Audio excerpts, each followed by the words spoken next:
ओम शांति। ओम शांति।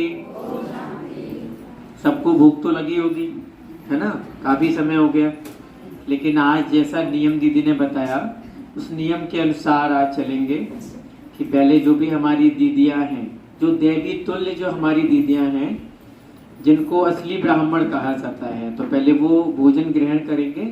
उसके बाद हम सभी जो भी भाई बहन है उनका नंबर आएगा। तो जैसे कि आज जिस उपलक्ष्य में हम यहाँ इकट्ठे हुए हैं, आज क्या है? श्राद्ध पक्ष का आखिरी दिन है। श्राद्ध का मतलब क्या होता है? क्या आपने कभी सोचा कि जैसे हमारे जो भी पूर्वज हैं, कहते हैं कि कोवा बन के आते हैं और उनको ऊपर जो भी रख देंगे वो खा के चले जाते हैं।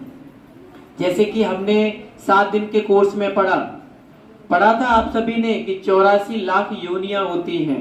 क्या मनुष्य का जन्म कोवा में होता है? क्या कोवा बनते हैं? कोवा बनते हैं या कबूतर बनते हैं या कुछ बनते हैं? नहीं बनते हैं। ये सब जो भी चीजें बना दी हैं, ये भक्ति मार्ग के द्वारा चलती आ रही है ना? हमारे पूर्वज जो है वो आज हमारे जैसे ही किसी ना किसी घर में हैं। तो क्यों ना हम इसके द्वारा एक कार्य कर सकते हैं कि अपने पूर्वजों की याद में किसी भी गरीब को भोजन खिला दो, है ना? किसी भी गरीब को ऐसी चीज दे दो कि वो अगर कल को वो अगर याद करेगा तो वो पूर्वज को दुआ देगा कि अगर हमें इन्होंने ऐसे ऐसे ये चीज दिया था। जैसे मान के चलो हमने उसको बर्तन दे दिए, बर्तन में थाली, गिलास, चम्मच, कटोरियां। जो बेचारा हाथ में खाता था वो फिर किस में खाएगा? थाली में, उसमें खाएगा। तो जब जब वो खाएगा तब तब उसके माइंड में क्या आएगा कि हमें इन्होंने दिया था और ऐसे ऐसे उनका दिन था। तो वो आपको भी दुआएं देगा और जिस पूर्वज के निमित्त हमने उसको दिया था उस पूर्वज को भी दुआएं देगा। तो ये सारी चीजें हमें करना चाहिए, लेकिन हमने नहीं किया। अब जैसे मान के चलते हम मंदिर में जाते हैं, मंदिर में किसको देखते हैं? मंदिर में हम मूर्तियों को देखते हैं। और मूर्तियां बनाई किसने हैं? किसने बनाई हैं? हमने बनाई हैं। और जो मूर्तियां हमारे घर में हैं, जिन्होंने हमें बनाया, उनको हम कभी नहीं देखते। कभी देखा? मंदिरों में जाते हैं उन मूर्तियों के सामने जिनको हम खुद बना रहे हैं अपने हाथों से। और लेकिन जो घर में जो मूर्तियां बैठी हैं, जिन्होंने हमें बनाया, हमारी रचना की, जिनको हम अपना लौकिक परिवार कहते हैं, उनकी तरफ हम बिल्कुल ध्यान नहीं देते। कभी सोचना चाहिए ना। जैसे श्राद्ध पक्ष आता है तो सबके अंदर की भावनाएं प्रकट होने लगती है। उससे पहले तो अपने घर में एक गिलास पानी का नहीं पूछते हैं। वो बेचारे खटिए पे रहते हैं, लेकिन एक गिलास पानी देने की इच्छा नहीं होती है। और जब वो अपना शरीर छोड़ देते हैं तो हम उनके प्रति ये सारी चीजें करते हैं।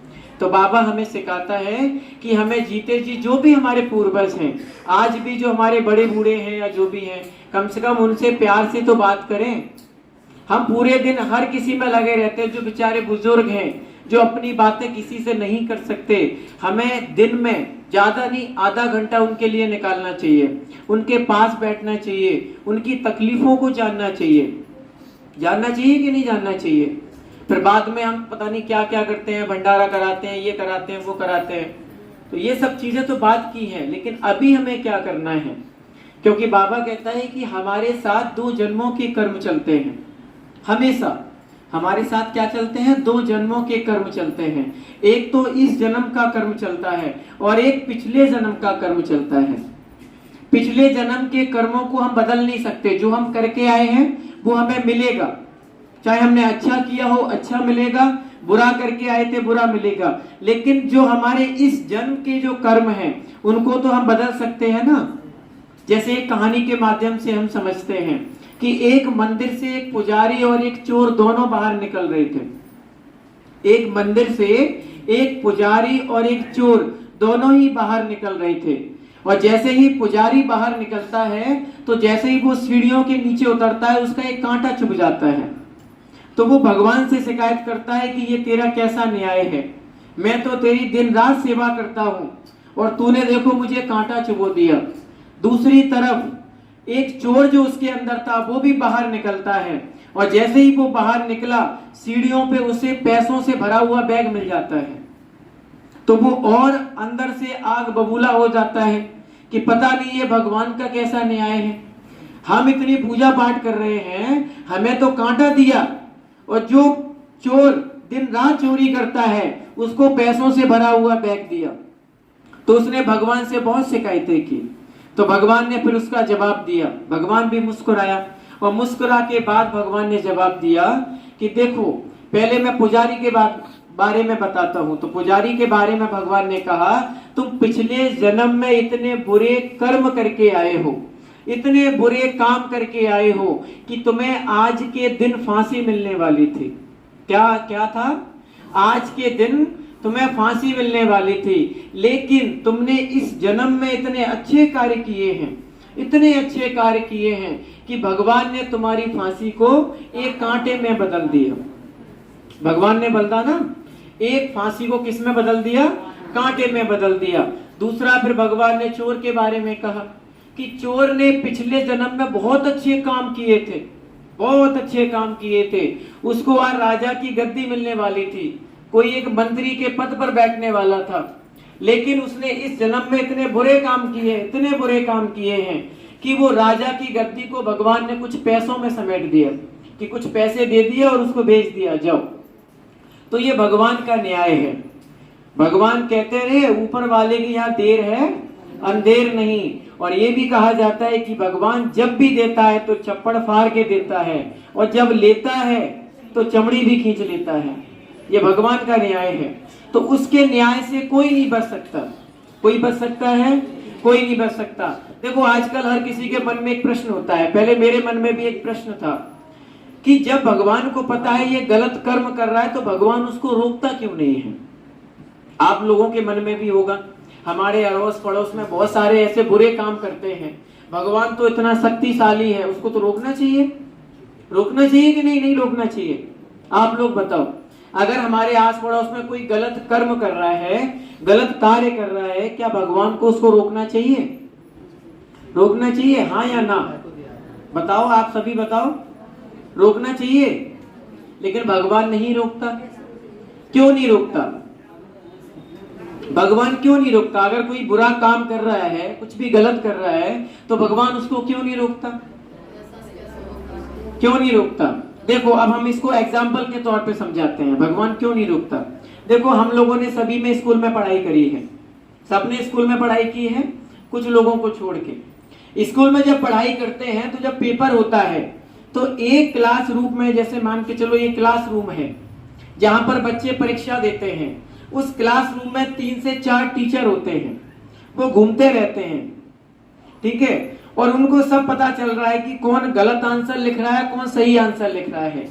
गलत आंसर लिखने वाले को टीचर टोकता है? क्यों नहीं टोकता?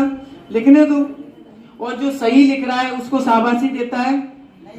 शाबाशी देता है? नहीं देता, क्योंकि वो उस समय एकदम न्यूटन रहता है, देखता है, करने दो, करने दो। ऐसे ही भगवान भी, जब हम कोई अच्छा कार्य करें या बुरा काम करें तो भगवान न्यूटन होता है। भगवान कह रहा है अभी इनका परीक्षा का समय है, करने दो, और बाद में जब पेपर चेक होगा, जब पेन हाथ में होगी तो नंबर कौन देगा? टीचर देता है। ऐसे ही भगवान भी नंबर देगा। भगवान ने कहा जब हमारे हाथ में पेन आएगी तब बताएंगे किसके कितने नंबर आएंगे। तो यही चीजें हैं। तो ये प्रश्न हमें बहुत परेशान करता था, फिर मैंने इसका उत्तर ढूंढा, तो वास्तव में ये उत्तर एकदम तार्किक है। और वास्तव में भगवान इसीलिए किसी को नहीं टोकता, क्योंकि परीक्षा का समय चल रहा है। परीक्षा में अगर भगवान टोक देगा तो वो तुरंत वहीं सही कर लेगा, फिर वो हमसे आगे निकल जाएगा। होगा कि नहीं होगा? इसलिए भगवान एकदम से देखता है, सब पता है भगवान को कौन गलत कर रहा है, कौन सही कर रहा है, देख तो वो सब रहा है। लेकिन जब पेपर जब चेक करने की बारी आएगी, जब वो चेक करने बैठेगा और जब रिजल्ट निकलेगा, तब पता चलेगा कि कौन कितना पानी में था। यही तो कहते हैं ना, बच्चों से कहते हैं कि आप पढ़ाई करो, तो बच्चे कहते हैं हमने तो बहुत पढ़ाई कर ली, तो माँ बाप क्या कहते हैं? रिजल्ट आने दो तब बताएंगे। यही तो कहते हैं, रिजल्ट आने दो तब बताएंगे। तो यही जब भगवान का रिजल्ट जब आएगा तब सबको पता चलेगा, सबको पता चलेगा। जैसे कि हमने कोर्स में सीखा है ना, 3 लोक होते हैं। कौन कौन से होते हैं? कौन कौन से होते हैं? 3 लोक कौन कौन से होते हैं? बताओ। अभी हम किस लोक पर रह रहे हैं? किस लोक पर हैं? स्थूल लोक पर हैं। हमारी आत्मा कहाँ निवास करती है? परम धाम में। और फरिश्ता का स्वरूप कहाँ रहता है? सूक्ष्म पतन में, जहां पर लाइट का रूप रहता है, लाइट का शरीर रहता है। तो ये सूक्ष्म बदन क्यों बनाया? कभी आपने सोचा कि आत्मा तो परम धाम में रहती है, हम यहाँ पाठ बजाने आ गए, तो ये सूक्ष्म बदन क्यों बनाया? क्यों बनाया? जैसे हम कहीं एक जिले से दूसरे जिले में जाते हैं, एक राज्य से दूसरे राज्य में जाते हैं, तो क्या होता है? हमारा क्या लगता है? गाड़ियों का क्या लगता है? टोल लगता है। किराया तो सभी देते हैं। एक टोल प्लाजा होता है जहां पर गाड़ियों को रोक दिया जाता है और वहां पे टोल लिया जाता है। टोल लिया जाता है ना, टोल लेते हैं तब आगे का सफर आगे का तय करते हैं। तो सूक्ष्म बदन को टोल के रूप में हम इसको समझ सकते हैं। वहां पर हमारे कर्मों का टोल लिया जाएगा कि आपने कितने अच्छे कार्य किए, कितने बुरे कार्य किए, सबका लेखा जोखा वहां पर आपसे लिया जाएगा। क्योंकि हर आत्माएं परम धाम में नहीं जाएंगी। या तो पहले तो आत्माएं जो बहुत ही पावरफुल होंगी वो तो सीधी जाएंगी, बाबा उनको बिना सजाए खाए सीधा भेजेगा। और जिन्होंने थोड़े से भी पाप किए होंगे तो सजाएं कहाँ मिलेंगी? सूक्ष्म बदन में सबको सजाएं भी मिलेंगी। इसलिए बाबा मुरलियों में हमेशा कहता है कोई ऐसा कार्य मत करो जिससे आपको सजाएं खानी पड़े, है ना? कभी देखा है हम ट्रेन में जाते हैं, बस में जाते हैं, गाड़ियों में जाते हैं, कभी किसी का लगेज चेक होता है या तोला जाता हो कि इतना किलो लेके जाओ ट्रेन में, बस इससे ज्यादा नहीं लेके जाओगे, या बस में इतना किलो लेके जाओ। कभी किसी का चेक होता है? नहीं होता। लेकिन जब हवाई जहाज में बैठने की बारी आती है तो वहां पर आपका जो भी सामान होगा पहले तौल लिया जाएगा। उस पर लिखा रहता है 16 किलो से ज्यादा सामान आप ले जा नहीं सकते। कितना भी सामान हो तुरंत बाहर कर देते हैं। तो इसका मतलब ये है कि जब उड़ने की बारी आती है तो ज्यादा हम बोझ अपने अंदर रख नहीं सकते। अगर हमें उड़ना है, अगर हमें भगवान के पास जाना है, अगर हमें फरिश्ता रूप धारण करना है तो हमें अपने ऊपर से जो भी बोझा है क्या करना होगा? सब यहीं पर ही छोड़ना होगा। एक माता जी थी, रास्ते में जा रही थी, अपने सिर पर जो भी होता है ना वो चरी वरी होता है उसको काट के अपने सिर पे रख लिया था और वो रास्ते में जा रही थी। रास्ते में जाती जा रही थी। बीच में एक बैलगाड़ी मिलती है तो बैलगाड़ी वाले भैया बोलते हैं कि एक काम करो, आप हमारे इसमें बैठ जाओ, आप जा तो रहे हो, मैं भी आगे तक जा रहा हूं, तो आप इसमें बैठ के चलो, मैं आपको छोड़ दूंगा। तो उन्होंने कहा ठीक है। तो वो बैलगाड़ी में बैठ जाती हैं और जो उनके सिर के ऊपर जो वो रखी थी गठरी, उन्होंने उसको नहीं उतारा। उन्होंने कहा अगर हम इसको नीचे रखेंगे ना तो इसके ऊपर और वजन हो जाएगा। एक तो हमारा ही वजन हो गया, ऊपर से इसको रखेंगे तो और वजन हो जाएगा। तो इसका मतलब क्या हुआ?